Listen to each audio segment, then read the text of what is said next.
Good morning दोस्तों। Soni current affair classes की तरफ से मैं सुनील आप सभी का हार्दिक स्वागत करता हूं। आशा करता हूं कि आप सभी लोग कुशल होंगे, स्वस्थ होंगे। दोस्तों, यदि अभी तक आपने मेरे चैनल को सब्सक्राइब नहीं किया है तो सबसे पहले इसे सब्सक्राइब कीजिए ताकि आपको डेली करंट अफेयर्स की अपडेट मिलते रहें। और चलिए शुरू करते हैं आज की क्लास का पहला सवाल।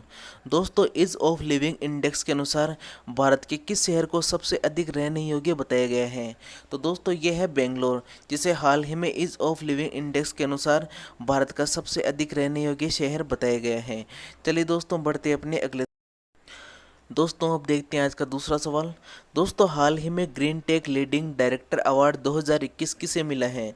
तो दोस्तों, पीके सत्यापंथी को हाल ही में Green Tech Leading Director Award 2021 मिला है। दोस्तों, पीके सत्यापंथी राष्ट्रीय खनिज विकास निगम में प्रोजेक्ट डायरेक्टर के रूप में कार्यरत है और इन्हें ही हाल ही में Green Tech Leading Director Award 2021 मिला है। चलिए दोस्तों, बढ़ते हैं अपने अगले सवाल की तरफ। दोस्तों, अब देखते हैं आज का तीसरा सवाल। दोस्तों, हाल ही में किस मंत्रालय के द्वारा देश में दिव्यांगजनों के बीच खेल को बढ़ावा देने के लिए देश के विभिन्न हिस्सों में 5 दिव्यांगता खेल केंद्र स्थापित करने का निर्णय लिया गया है? तो दोस्तों, यह है सामाजिक न्याय और सशक्तिकरण मंत्रालय, जिसके द्वारा हाल ही में देश के दिव्यांगजनों के बीच खेल को बढ़ावा देने के लिए देश के विभिन्न हिस्सों में 5 दिव्यांगता खेल केंद्र स्थापित करने का निर्णय लिया गया है। चलिए दोस्तों, बढ़ते हैं अपने अगले सवाल की तरफ। दोस्तों, अब देखते हैं आज का चौथा सवाल। दोस्तों, ग्रीन हाइड्रोजन पहल पर आधारित 2 दिवसीय शिखर सम्मेलन की मेजबानी कौन सा देश करेगा? तो दोस्तों, भारत के द्वारा ग्रीन हाइड्रोजन पहल पर आधारित 2 दिवसीय शिखर सम्मेलन की मेजबानी की जाएगी।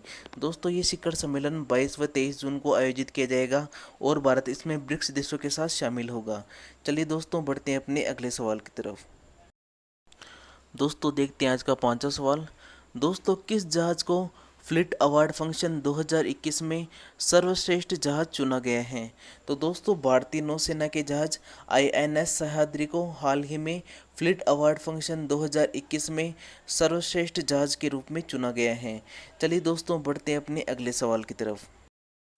दोस्तों, देखते हैं आज का छठा सवाल। दोस्तों, सस्टेनेबल डेवलपमेंट सॉल्यूशन नेटवर्क द्वारा सतत विकास रिपोर्ट 2021 के अनुसार भारत किस स्थान पर रहा?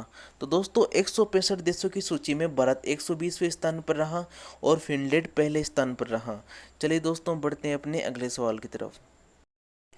दोस्तों, अब देखते हैं आज का सातवां सवाल। दोस्तों, विश्व बैंक व अंतर्राष्ट्रीय मुद्रा कोष द्वारा गठित उच्च स्तरीय सलाहकार समूह में सदस्य के रूप में किस भारतीय को चुना गया है? तो दोस्तों, ये है मोटेक सिंह आहूवालिया। दोस्तों, मोटेक सिंह आहूवालिया योजना आयोग के पूर्व उपाध्यक्ष रह चुके हैं और इन्हें ही हाल ही में विश्व बैंक व अंतर्राष्ट्रीय मुद्रा कोष द्वारा गठित उच्च स्तरीय सलाहकार समूह में सदस्य के रूप में चुना गया है।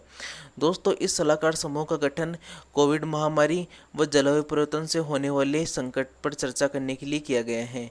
चलिए दोस्तों, बढ़ते हैं अपने अगले सवाल की तरफ। दोस्तों, अब देखते हैं आज का आठवां सवाल।